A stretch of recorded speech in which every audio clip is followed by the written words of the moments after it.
Mr. Hutchins is acting on behalf of the defendant, and he will now ask you some questions. Miss Dingle, you say you worked on the streets. Can you describe the lifestyle? I had sex with men for money.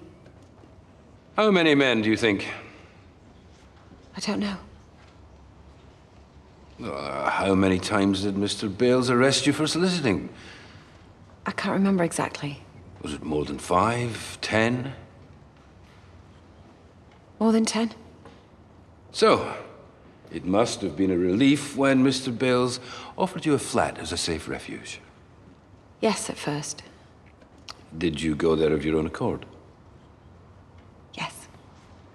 Did Mr. Bales give you a key? Yes, for a few weeks. You said that Mr. Bales assaulted you on your first night there. Yes.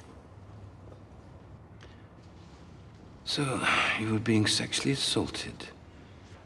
You had your own key and you chose not to leave. Yeah, because I had nowhere else to go. And I didn't want to admit that I was being used. So would you say you were in a relationship back then? Yes, at the start. I didn't know it was grooming. But Mr. Bales helped you to stop soliciting. He homed you at his own personal cost. He risked a successful career on this most unlikely of relationships. I suggest that you cared about each other very much. There you go. Get your chops around that. Dig in, I'm not hungry. That was the whole point of Doug cooking. Yeah, well, I never asked him to. Oh, Robert, you just have to keep going until we know. One way or the other.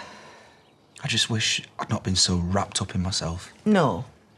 The way I treated that family, it's no wonder Lachlan's a psycho. I'm sure his mum and his granddad did their share of damage. God rest their souls. This is not your fault. Hello, we're back. Hiya. Liv wanted to surprise you. You can add it to Seb's collection. Yeah, he's asleep. Right. Is that going free? I'm starving. I missed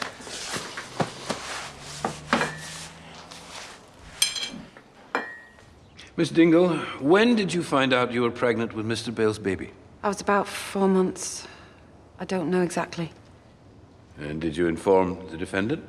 No, because I knew what he'd do. And what was that? Batter me, for sure. Try and hurt the baby. But he was providing a roof over your head, food every day. Why would he wish to harm your unborn child? Because it would get him into trouble, wouldn't it? Having a baby with an underage kid. But you could have looked after it. He wouldn't have let me, no way. And there was no chance trying to convince social services. Why not? Because I was 14. I'm sure Mr. Bales could have accessed appropriate support. No, that wasn't happening, sorry. You seem very sure about that. I am sure. And yet you didn't give Mr. Bales a chance to express his opinion. No. There seems to be a lot of second-guessing going on here. Whereas in actual fact, you had no way of knowing whether you'd have been able to keep the baby or not. It's not even about him. I had a child taken away from me before. Ah, so this was your second baby? Yes. The first was with my boyfriend at the time. I was 13, he was 14, and I had no family support.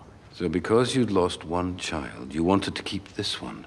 And your failure to do so is why you are blaming Mr. Bales, when you have a history of abdicating responsibility for your children. I didn't think he'd survived.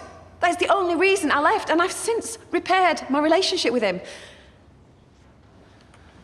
Oh, don't worry, he's not here. You've fixed that with your special connections, haven't you?